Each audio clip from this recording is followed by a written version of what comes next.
സുൽത്താൻ battery അല്ല sir, അത് ഗണപതി വട്ടമാണ്. ആർക്കാ അറിയാത്തത്? സുൽത്താൻ വന്നിട്ട് എത്ര കാലമായി?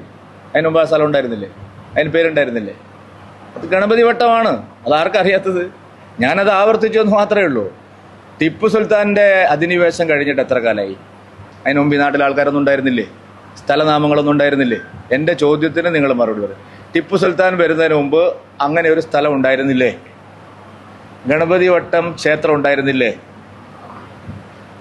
എന്താണ് നിങ്ങൾ ഇത്ര മഹാ അത്ഭുതമായിട്ട്? ഇത് ഞാൻ പറഞ്ഞതാണോ? 1984 പ്രമോദ് മഹാജൻജി പറഞ്ഞതാണ്. ഗണപതി വട്ടമാണ്. പക്ഷേ നമ്മളെ അധിനിവേശ ശക്തികൾ കോൺഗ്രസും LDFും അതിനെ സുൽത്താൻ ബത്തേരി എന്ന് പറയുന്നതിനോടാണ്. എന്തിനാണ് ഒരു അക്രമിയായിട്ടുള്ള ഒരാളുടെ ഇവിടെ എത്രയോ മതപരിവർത്തനം, ക്ഷേത്രധ്വംസനങ്ങൾ, പടയോട്ടങ്ങൾ നടത്തിയ ഒരാളുടെ പേരിൽ എത്രയും നല്ലൊരു സ്ഥലം അറിയപ്പെടുന്നതെന്നുള്ള ചോദ്യമാണ് ഞാൻ ചോദിച്ചത്. നിങ്ങൾക്ക് വല്ല വിഷമമുണ്ടോ? ഞങ്ങളതിനെ ഗണപതി വട്ടം എന്നാണ് വിളിക്കുന്നത്.